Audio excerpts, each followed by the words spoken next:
सावन के महीने का नियम, 2 लोटे जल लेकर देवादिदेव महादेव के सामने जाइए।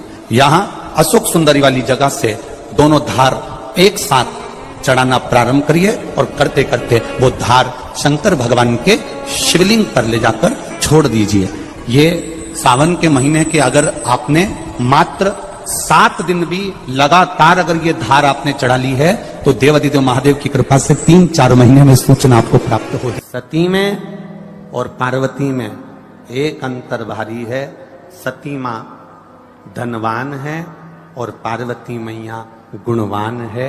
इसलिए पूरी दुनिया में जितने भी व्रत हैं, पूरी भारत की भूमि पर जितने व्रत होते हैं, कोई व्रत लक्ष्मी जी का नहीं है। भारत की भूमि पर कोई व्रत सरस्वती मैया का नहीं है। भारत की भूमि पर कोई व्रत इंद्राणी का नहीं है। भारत की भूमि पर कोई व्रत किसी देवी का नहीं है। जितना भारत की भूमि पर एक व्रत भारी है वो है माता पार्वती जी का। तीज का व्रत करोगे तो पार्वती जी का है, चतुर्थी का व्रत करोगे तो पार्वती जी का है, छठ का व्रत करोगे तो पार्वती जी का है। आप जितने व्रत देवी जी का करोगे नवरात्र में तो पार्वती जी का है। भारत की भूमि पर जितने व्रत हुए नारियों के, छोटी तीज, बड़ी तीज, हरतालिका तीज, करवा चौथ, जितने चतुर्थी के व्रत, जितने तीज के व्रत, जितने छठ के व्रत, जितने भारत की भूमि पर हुए, ये सब माता पार्वती जी के हैं। पार्वती के क्यों हैं?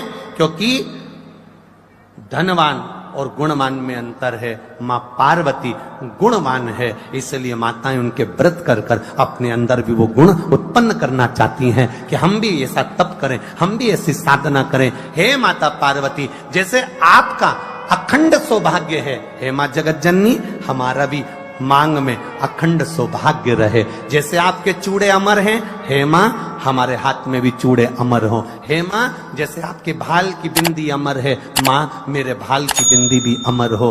हे मां जैसे आपके नैनों का सुरमा, बालों का गजरा अमर है, हे माता पार्वती हमारे भी नैनों का सुरमा और बालों का गजरा अमर कर देना। बस इतनी सी कृपा नारी माता पार्वती से मांगा करती है, मां पार्वती से चाहती है। सूचक वस्तुओं का जो दान करता है वो जीवन में कभी विधवा नहीं होता। महाराज वो 8 वस्तुएं बताई हैं। पहला कुमकुम, दूसरा पुष्प, चाहे लाल हो, चाहे सफेद हो, चाहे पीला हो, पुष्प कोई भी हो। तीसरे नंबर पर है चंदन। चौथे नंबर पर है तांबुल, 5वें नंबर पर है काजल। 6ठे नंबर पर है ईख। क्या बोलते हैं यहां पर ईख को? क्या बोलते हैं? गन्ना, ईख। 7वें नंबर पर है लौंग, खाने वाली जो लौंग होती है, लौंग। और 7वें नंबर पर है, 8वें नंबर पर है जीरा।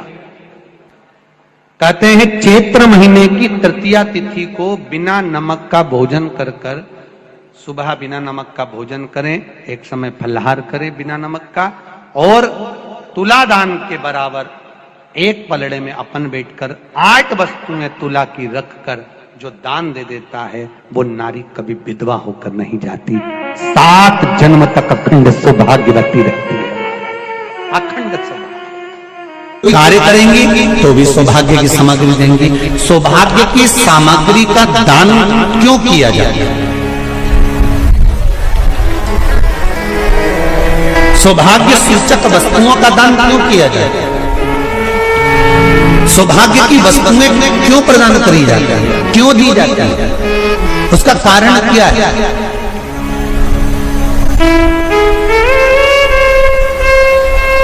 क्यों देते हैं? महाराज भारत की भूमि की सौभाग्यवती माताओं का एक मन की अभिलाषा रहती है।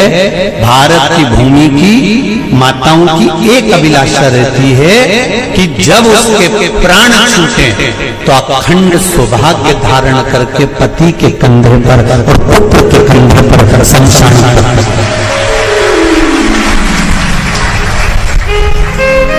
ये भारत की भूमि की माताओं की सोच, उनके मन का संकल्प, उनके मन का भाव। और विदेश की माताओं का क्या संकल्प होता है? महाराज भारत का एक संत विदेश गया और भारत के संत जब विदेश गए तो वहां पर एक माँ, एक स्त्री पति की कब्र के पास में बैठकर पंखा कर रही थी। भारत के संत को बड़ा दुख हुआ, देखो हमारे यहाँ की माताएं तो पति के साथ सती हो जाती हैं, हमारे भारत की भूमि की माताएं तो पति के साथ सती हो जाती हैं, पर ये तो विदेश की माताएं तो भारत की माता से भी बढ़कर है कि पति मर गया, कब्र के अंदर है तो भी पंखा कर रही हैं। ये तो इनसे भी बड़ी है, भारत की माता से भी बड़ी ये विदेश की माता।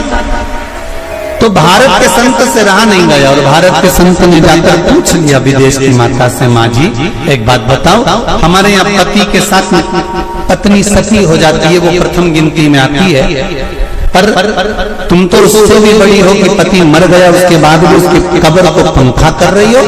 इतने में विदेश की माता ने कहा, मैं पति को पंखा नहीं कर रही, हमारे यहाँ नियम है जब तक पति की कब्र नहीं सूख जाए हम दूसरी शादी नहीं कर सकते, इसलिए पंखे से सुखा रहे।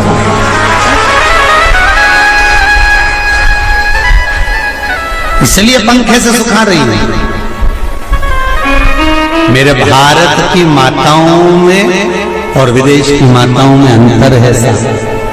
मेरे भारत की माताएं अखंड सौभाग्य की वस्तुएं धारण कर कर अपने आप को गौरवान्वित महसूस करती हैं और विदेश की माताएं ये सब वस्तुएं उतार कर गौरवान्वित महसूस करती हैं।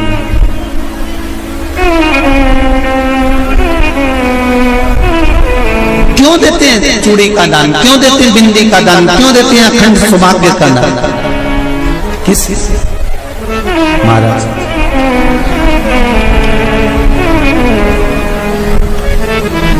मेरे हाथों में भर भर के चूड़ी रहे,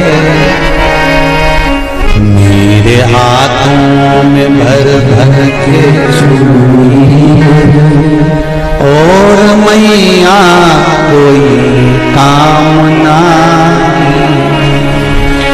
मेरे मस्तक पे चमकती चूनर रहे, मेरे मस्तक पे चमकती चूनर और मैया कोई कामना, मेरी मांगों में भर भर के सिंदूर रहे, मेरी मांगों में भर भर के सिंदूर रहे और मैया कोई कामना नहीं, मेरे पाँव में बिछुड़ी का जोड़ा एक बिछुड़ी नहीं, कितनी 2 3 4 5 एक एक पाँव में जोड़े से बिछुड़ी होना चाहिए, केवल एक नहीं, सिंगल नहीं। वो तो आजकल का फैशन हो गया महाराज, जो केवल एक बिछुड़ी धारण कर लो उसी में फैशन दिखे। श्रावण की शिव महापुराण की कथा कहती है जब बेटी को विदा करा जाता है और पहली बार बेटी के पांव में जब बिछुड़ी डाली जाती है तो वो बिछुड़ी भी अलग अलग नहीं होती, उस बिछुड़ी के जोड़ को चेन से एक दूसरे से बंधा हुआ होता। बोलो सही है कि गलत? जितने आस्था चैनल पर कथा सुन रहे हैं, जितने फेसबुक पर सुन रहे हैं, ओम नमः शिवाय, श्री शिवाय नमस्ते। तो स्वागत है आपका शिव शक्ति आस्था चैनल पर। तो दोस्तों आज हम बात करने जा रहे हैं 11 जुलाई के उपाय के बारे में। 11 जुलाई को कौन सा उपाय करना है, पूज्य गुरु पंडित प्रदीप मिश्रा जी ने बताया इस उपाय में। तो दोस्तों आप सब अगर इस उपाय को करना चाहते हैं तो पूज्य गुरु पंडित प्रदीप मिश्रा जी द्वारा बताए गए इस कथा को सुनिए और अपने जीवन को कृतज्ञ और धन्य बनाइए। तो दोस्तों मैं उम्मीद करूँगा कि आप सब भक्त इस कथा को एक बार ज़रूर सुनेंगे, कथा को सुनकर उपाय को करेंगे। अगर उपाय अच्छा लगे तो आप लोगों को मेरे चैनल को लाइक कीजिएगा, शेयर कीजिए, ज़्यादा से ज़्यादा सब्सक्राइब कीजिए।